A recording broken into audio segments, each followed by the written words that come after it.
A woman will go to a motel room and meet with someone who is not medically trained in any capacity. Like, for example, I interviewed Cardi B, right?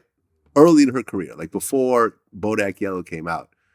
And she said, yeah, when she was stripping, she went and got, ass shots. She doesn't know what was in it to this day. Well, when half of the strippers and the bartenders in New York City have illegal ass shots that is done practically by the same person, it's just like, yeah, I heard that some women died of it, but it's like, what are the odds? Like, what are the odds it's gonna be me? Like, what are the odds? I mean, I could have died with getting my boobs done, it's just like, it was on some what are the odds type of thing. The only thing was that when I was getting my ass shots, I was awake and I almost passed out.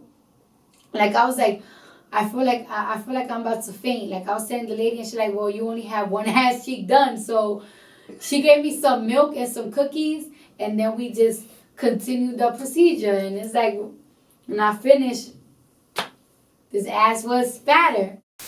She's risking her life for an unknown object going into your butt. But like, she said her career took off after that.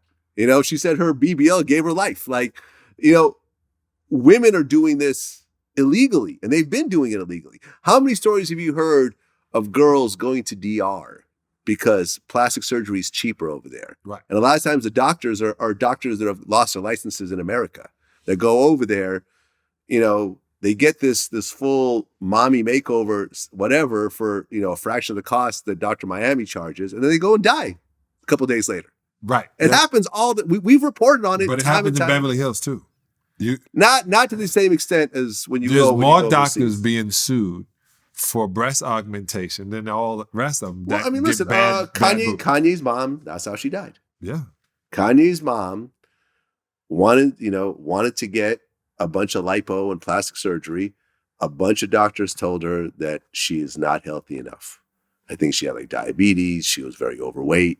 She had high blood pressure, cholesterol, whatever else. And a bunch of doctors said, it is too dangerous to operate on you. You might die. So what did she do? Kept talking to more doctors until she found one that said that she'll do it. And I actually looked into the story. The operation was actually successful. And she was at home with like one of her relatives who was like a nurse that was taking care of her. And I think like 3 or 4 days later, she went to cardiac arrest and just died. Yeah, blood clot. Yeah. I mean, it's serious. It's serious. Usher's ex-wife, who I've interviewed, ran away without telling Usher, went to Brazil and to get a bunch of plastic surgery, and she went to cardiac arrest on the table. She luckily was able to pull out of it. But I mean, shit, compared to what women do themselves, like cutting part of your leg off doesn't seem all that tragic. Like, let me say this. I believe that you can enhance your avatar by working out. I've proved it to certain women that wanted to get butt shots. I was like, you can do all of this to build the muscle in your ass. Now, you cannot naturally, a woman cannot work out and get the equivalent of a BBL. No, and that's not. Now, can they get a more firm butt? They can get a firm butt. They can build. Right, but what do you want? Like, I don't even know if they want it to shake and like, I don't know. Like, this is the deal. I mean, a lot of that is genetic, right? Like having a girl with a fat ass, that's fat. They have to be born like that, more or less. If you work out, it will turn into muscle. You won't have a big, fat, round, soft, juicy ass if you're just doing, squats all the time. Right. It's a different thing. Now, it's a different muscle. It's a different muscle. So at the end of the day, like, you cannot work out your way into a Nicki Minaj or a Cardi B. You could only operate your way into that.